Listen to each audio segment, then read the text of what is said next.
जब से Chhaava movie release हुई है और लोगों के रिएक्शन सामने आना शुरू हुए हैं, तब से मेरे सामने से ऐसी ऐसी रील्स गुजर रही हैं जिसको देखकर मैं अपनी बात रखने पर मजबूर हुआ हूँ। लोग इस फिक्शनल मूवी के ज़रिए से हिस्ट्री को देखने की कोशिश कर रहे हैं। इसको आईना बना लिया उन्होंने हिस्ट्री देखने का। ऐसा नहीं हो सकता यार। मूवी एक मीडियम है आपको एंटरटेनमेंट प्रोवाइड करने का, ना कि आपको हिस्ट्री दिखाने का। हिस्ट्री आपको प्रोफेसर बताएगा, आपको बुक्स बताएंगे कि हिस्ट्री क्या है। ऐसा ना समझें कि हर हिस्टोरियन ही बिका हुआ था। कुछ हिस्टोरियंस की ऐसी मिलती हैं चीज़ें जिसमें उन्होंने दिखाया है कि ये चीज़ें हुई थी जिसको जो उनके हिस्टोरियंस थे उन्होंने छुपाया था। सुनने में तो यहाँ तक आ रहा है कि लोगों ने यह कहा कि हमें औरंगज़ेब और शाहजहां जैसे कैरेक्टर्स की हिस्ट्री में ज़रूरत ही नहीं है। आपको ज़रूरत नहीं है, इसका मतलब ये नहीं है कि वो हिस्ट्री से निकल जाएंगे, वो हमेशा हिस्ट्री के अंदर रहेंगे।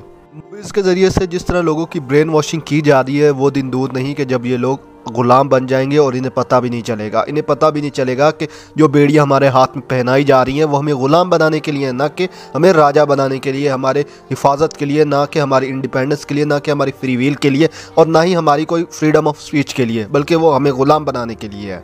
मूवी में औरंगज़ेब आलमगीर को ऐसे दिखाया गया है कि भाई वो काफ़ी ज़्यादा क्रूअल है, उसने बहुत ज़्यादा मार काट मचा के रखी हुई है, जबकि इन्हें ये नहीं पता कि उसके दौर में कितना ज़्यादा अमन था लोगों में। इतना अमन था कि उसके जो वज़ीर मुशीर वो सारे हिंदू थे। इसके अलावा जो उसका जनरल था वो एक हिंदू था, राजा जय सिंह। ये कि आजकल के लोग ये कहते हैं कि मुग़लों ने हिंदुस्तान को लूट लिया, जबकि उस दौर के अंदर मुग़लों ने ही सबसे बड़ी एम्पायर खड़ी की है। दुनिया की लार्जेस्ट इकॉनमी में एक था हिंदुस्तान। जिस बंदे को ये अपना हीरो समझ रहे हैं वो उस बंदे ने कभी भी किसी चीज़ की परवाह नहीं की है। उसने हमेशा लोगों को लताड़ा, जब भी हमला किया हिंदू मुस्लिम की परवाह किए बगैर लोगों को मारा। और ये मूवी में नहीं दिखाएंगे क्योंकि मूवी में उन्होंने अपने कैरेक्टर को काफ़ी हद तक सीधा और नोबल दिखाना है, जो कि उनके लिए ज़रूरी है क्योंकि उन्होंने मूवी चलानी है और large amount of Hindi audience को अपनी तरफ खींचना है। तो भैया ये सब ज़रूरी है उनके लिए ये पैसा कमाने का एक सोर्स है जिसको वो अच्छे तरीके से इस्तेमाल भी कर रहे हैं। और औरंगज़ेब आलमगीर को काफ़ी ज़्यादा बुरा समझा जाता है इस वजह से कि उसने अपने ओपोनेंट को शिकस्त दी और उसको हरा कर मार डाला। लेकिन इन्हें यह नहीं पता कि उसी के बेटे को पालने वाला भी औरंगज़ेब ही था, उसको एक प्रिंस की तरह ट्रीट करने वाला भी औरंगज़ेब आलमगीर ही था। लेकिन मूवी मेकर्स इसके बारे में कभी बात नहीं करेंगे क्योंकि इससे इनकी कमाई पर फ़र्क पड़ जाएगा। मान लेते हैं कि औरंगज़ेब घटिया था, बुरा था, लेकिन इस बात को भी हम इग्नोर नहीं कर सकते। जहां उसने मंदिर गिराए वहां उन्होंने मस्जिदें भी गिराई। जहां उन्हें ये पता लगा कि भाई लोग अपनी करप्शन करके मस्जिदों में छुपा रहे हैं तो उन्होंने मस्जिदें भी गिरा दी। और जहाँ उन्होंने मंदिर गिराया तो उन्हें पता चला कि भाई यहाँ पर इन लोगों ने भैया जो अपनी मीटिंग वगैरह की है वो मंदिरों में की है, तो मंदिर उनके लिए एक गढ़ बन चुका था, तो उन्होंने वो मंदिर गिरा दिए। और उसके बाद उन्होंने ग्रांट भी सबसे ज़्यादा दी है।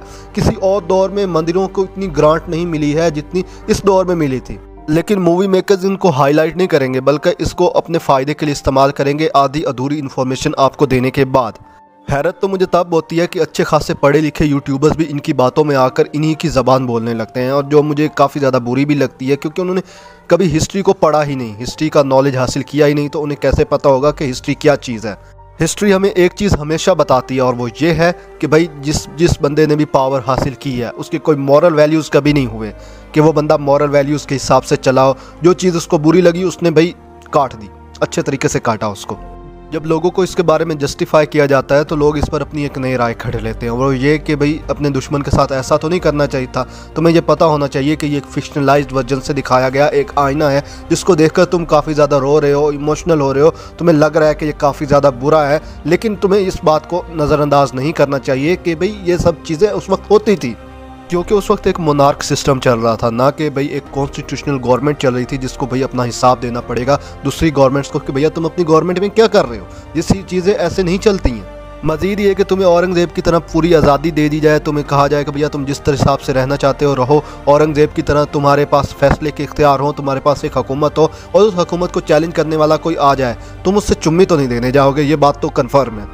तुम उसके साथ वही करोगे जो एक दुश्मन के साथ किया जाता है। तुम कोई महान नहीं बन जाओगे उससे कह के कि भैया आ जाए यार मेरी हुकूमत में एक हिस्सा तू भी रख ले। ऐसा नहीं करेगा। इस तरह करेगा तो भैया हर दूसरा बंदा खड़ा हो जाएगा, कहेगा कि भैया मुझे हुकूमत में हिस्सा दे दो। इस वीडियो का मकसद हरगिज़ ये नहीं कि किसी एक कैरेक्टर को डिसग्रेस किया जाए। इसका मकसद ये है कि आपको ये आईना दिखाया जाए कि लोग किस तरह मुस्लिम दुश्मनी में इतने अंधे हो चुके हैं कि अपनी मूवीज़ के ज़रिए से इस चीज़ को प्रमोट कर रहे हैं। मैं ये नहीं मानता कि मूवीज़ इस तरह के सोर्स के लिए बनी हुई है। मूवीज़ एक मीडियम है प्लेजर का, एंटरटेनमेंट का, और उसको उसी खाते में रखना चाहिए, ना कि इस तरह की दुश्मनी को बढ़ाने का। अगर आप इस तरह की चीज़ें दिखाना भी चाहते हो तो ज़रूरी नहीं है कि आप उसमें मजहबी एंगल जोड़ो और अपनी तरफ से कहानियाँ गढ़ो। जो आपने पढ़ा है हिस्ट्री से उसको अच्छे तरीके से बयान करने की कोशिश करो। लोगों की कही सुनी बातों में आकर वो वाली चीज़ें ऐड करने की ज़रूरत नहीं है जो सिर्फ एक लेजेंड्स हैं। बाकी तुम्हारी ओपिनियंस क्या है इसके बारे में अपनी राय कमेंट सेक्शन में दे सकते हो।